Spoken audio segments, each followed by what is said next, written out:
이 시간 다 같이 수요 예배를 드리겠습니다. 다 같이 묵도하시겠습니다.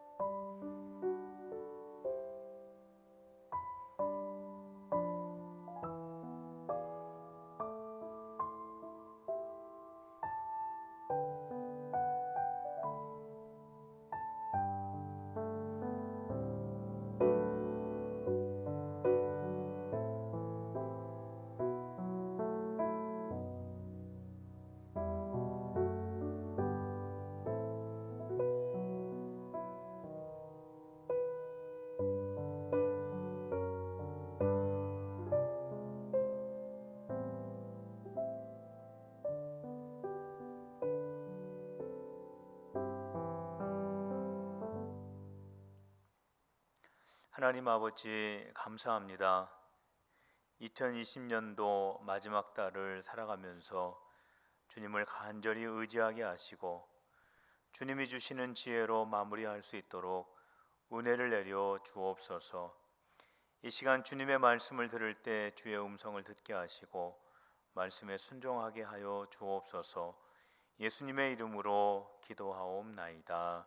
아멘. 찬송가 80장을 부르시겠습니다.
교회 소식을 말씀을 드리겠습니다.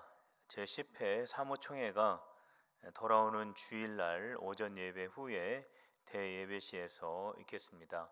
우리 정회원 되시는 성도님들께서는 꼭 참여해 주시고 참석이 어려운 분들은 꼭 위임장을 제출해 주시기를 바랍니다. 온라인 헌금 드리는 방법입니다. 우리 성도님들 헌금을 드리실 때 헌금의 종류와 이름을 꼭 기록을 하셔서 보내주시기를 부탁을 드립니다. 사무실로도 헌금을 내실 수가 있습니다. 기부금 명세서 본인의 이름으로 헌금한 것을 발급할 수 있습니다. 태신자를 위해서 기도합시다. 성경 묵상은 사도행전 28장부터 로마서 5장까지의 말씀입니다. 오늘 우리가 함께 보실 하나님의 말씀은 요한계시록 2장 10절의 말씀입니다. 제가 찾아서 봉독을 하도록 하겠습니다.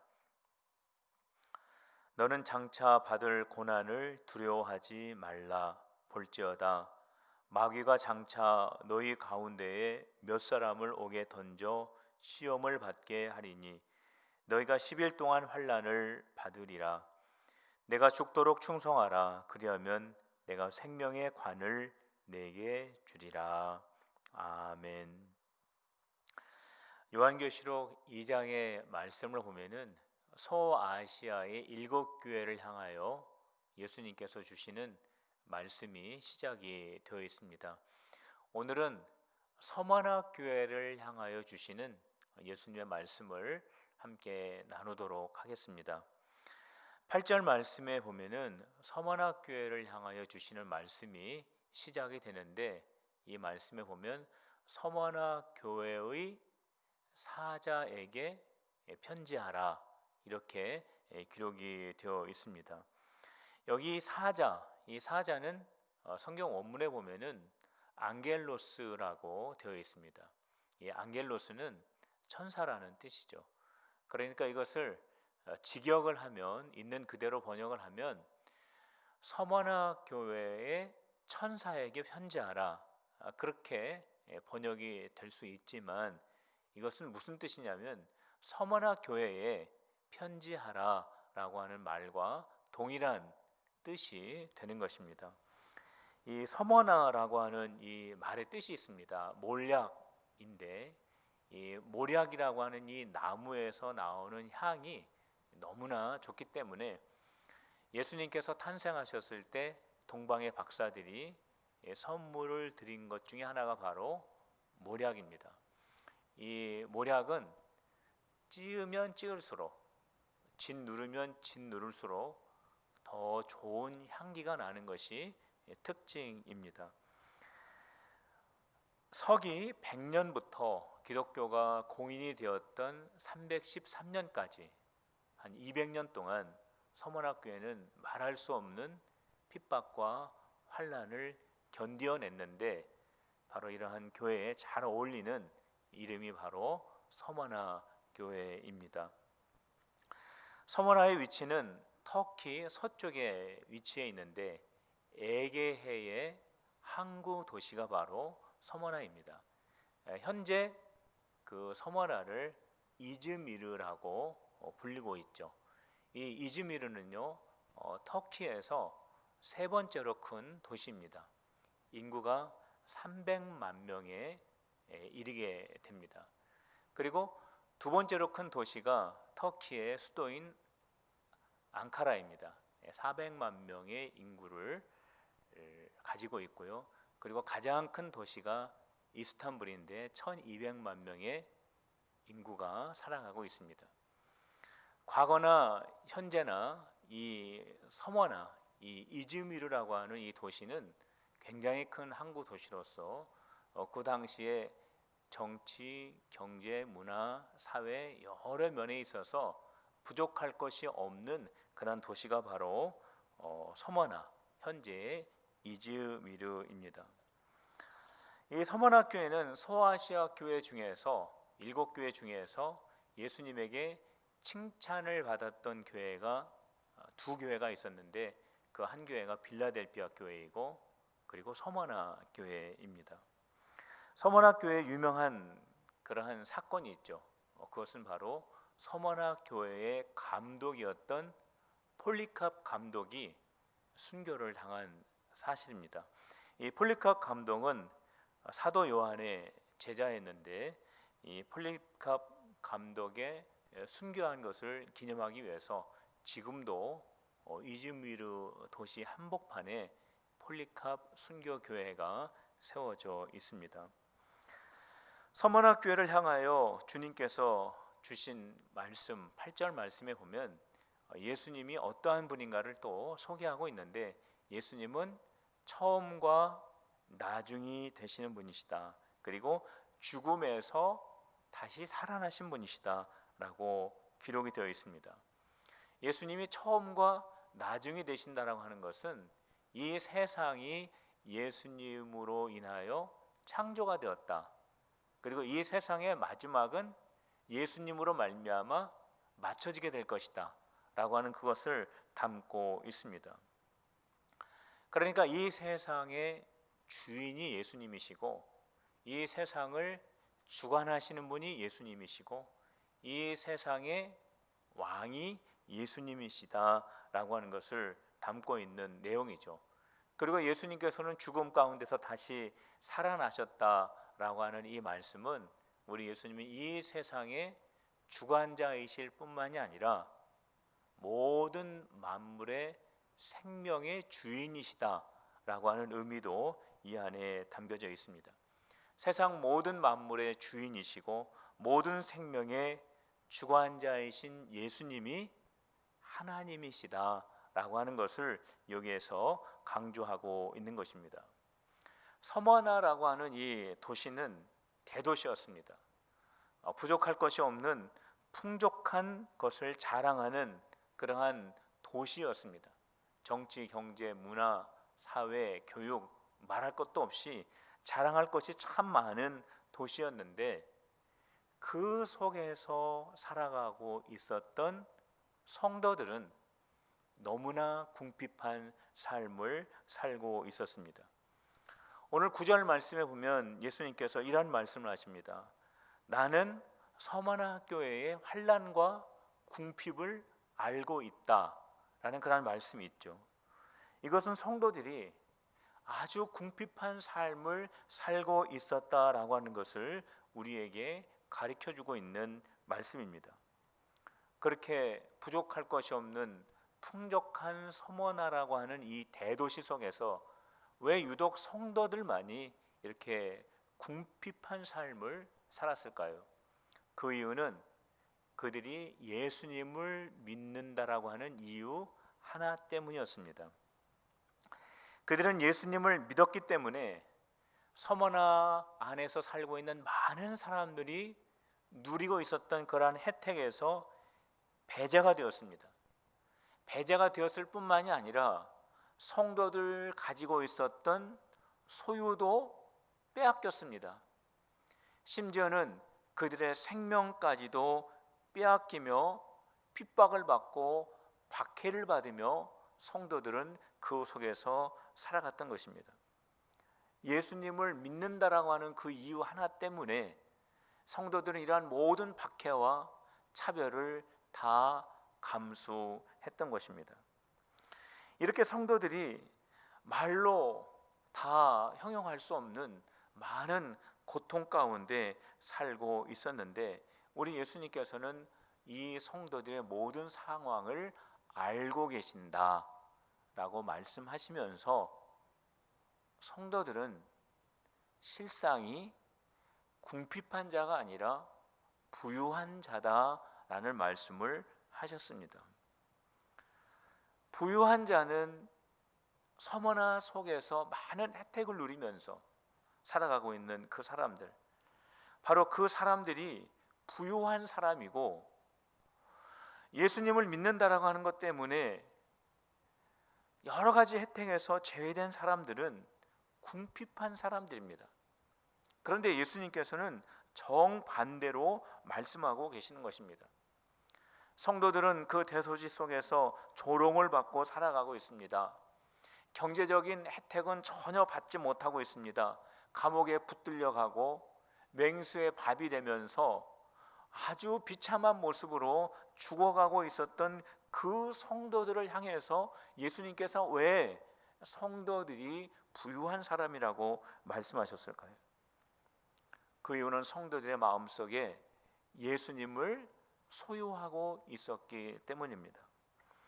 성도들이 소유하고 있었던 예수님은 어떠한 분이십니까? 그분은 이 세상을 창조하신 분이시고 이 세상을 주관하시는 분이시고 예수님께서는 죽음의 권세를 이기시고 생명까지도 주장하시는 그분이 바로 예수님이십니다.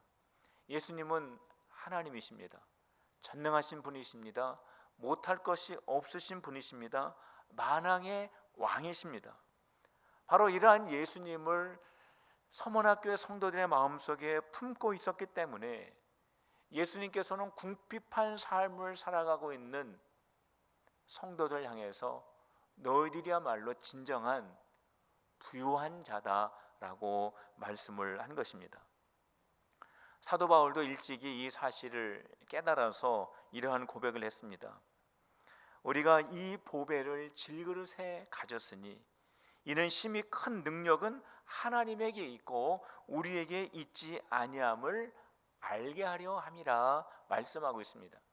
그러니까 바울 자기 자신을 향해서 질그릇이라고 했습니다. 그리고 예수님을 보배라고 표현을 했습니다. 질그릇과 같이 아주 연약한 바울 자신 속에 보배이신 예수님이 함께 계심으로 말미암아 바울은 자기에게 이러한 유익함이 있다라고 다음같이 고백을 했습니다. 우리가 사방으로 우겨싸임을 당하여도 쌓이지 아니하고 답답한 일을 당하여도 낙심하지 아니하며 박해를 받아도 버림받지 아니하고 거꾸로 뜨림을 당하여도 망하지 아니하고 우리가 항상 예수의 죽음을 몸에 짊어짐은 예수님의 생명이 또한 우리의 몸에 나타나게 하려 함이라 말씀을 했습니다. 예수님의 생명의 능력이 깨어지기 쉬운 질그릇과 같은 자기 자신 속에 담겨 있다라고 하는 것을 고백하면서 바울은 자기 자신의 연약함을 자랑한다고 했습니다. 왜냐하면 자기를 통하여 예수님의 능력이 나타나는 삶을 살았기 때문입니다. 그래서 이 예수님을 소유한 바울은 정말로 강한 자요 부유한 자라고 말할 수 있는 것입니다.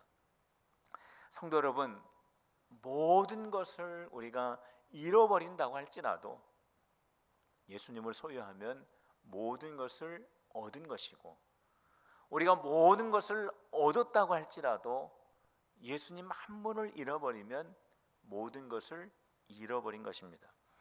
보배이신 예수님을 마음에 꼭 간직하는 우리 성도들이 다 되시기를 주님의 이름으로 축복합니다. 예수님께서는 성도들을 박해하는 그 정체가 사탄 마귀라고 알려주셨습니다.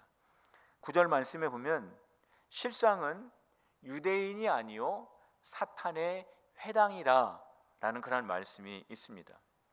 서머나 지역에는 유대인들이 많이 모여서 살았습니다.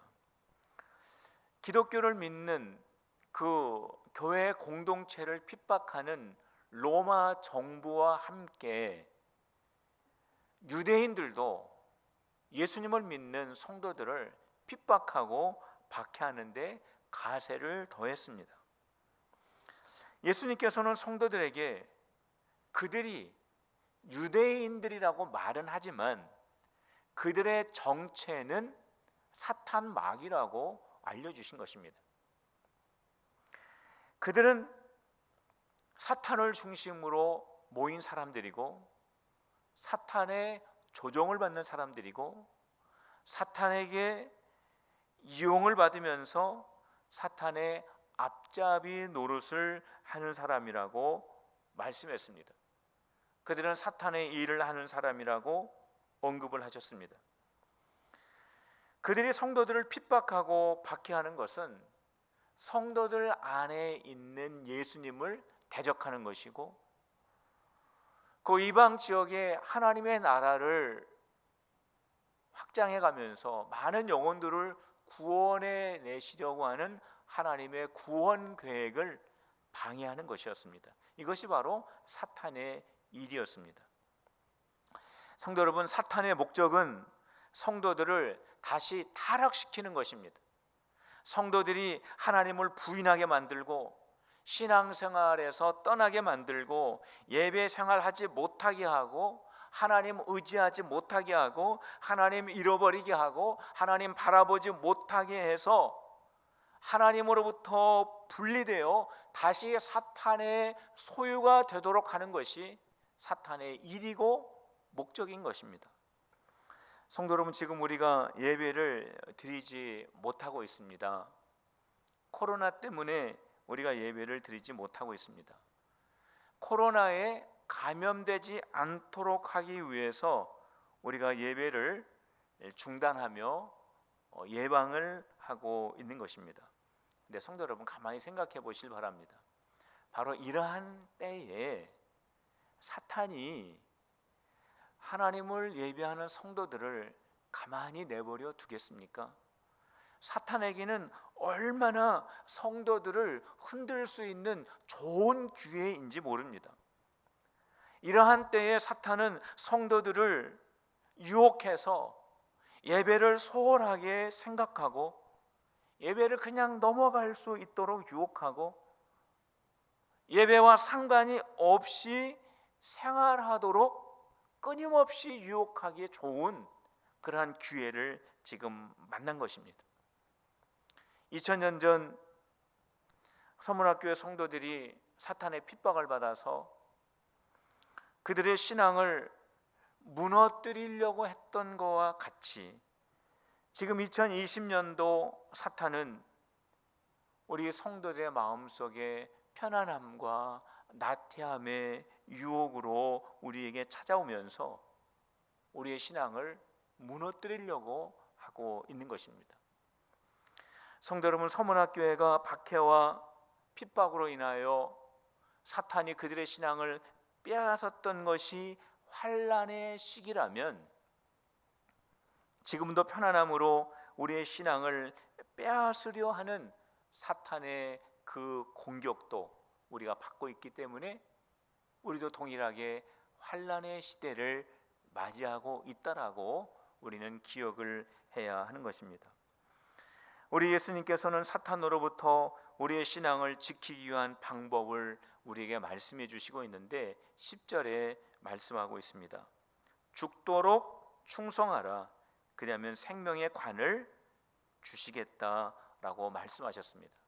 영생을 우리에게 선물로 주신다라고 하는 거죠. 죽도록 충성하라.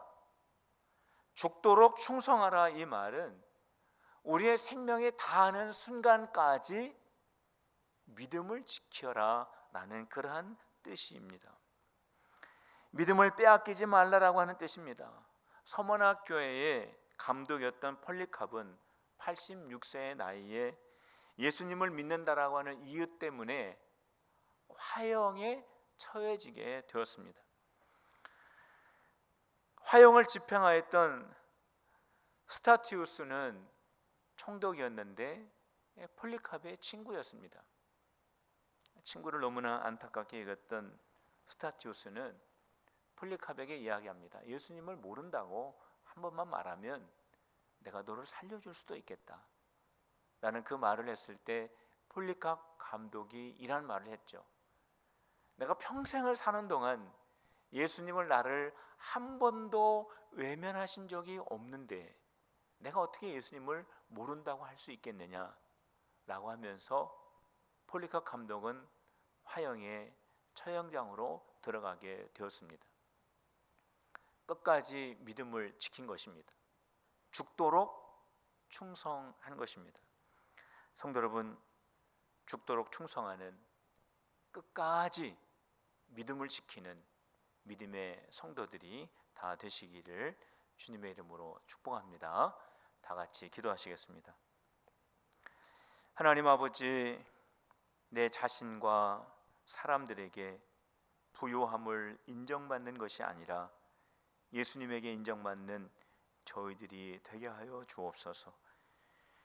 우리들의 신앙을 빼앗아 가기 위해서 사탄이 우리를 유혹할 때에 마지막까지 보배이신 예수님을 빼앗기지 않는 믿음의 사람들이 되게 하여 주옵소서.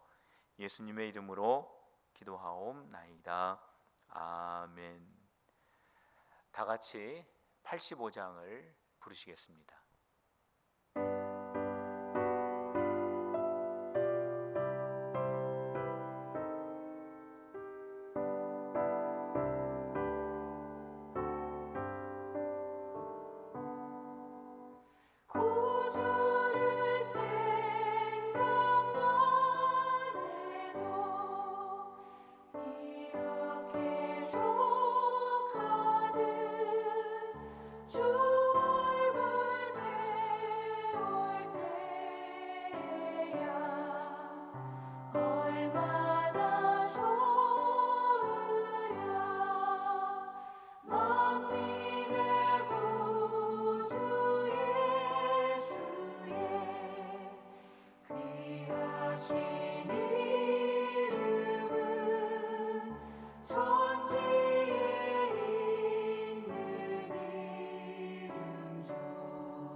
주기도문 하시겠습니다.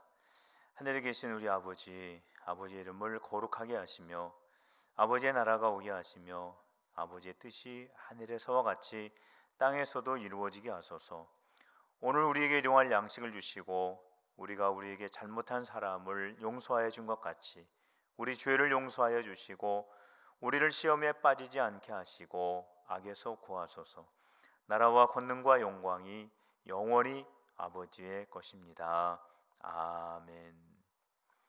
남은 한 주간도 주님과 함께 동행하는 우리 성도님들이 다 되시길 바랍니다. 이상으로 수요 예배를 마치겠습니다.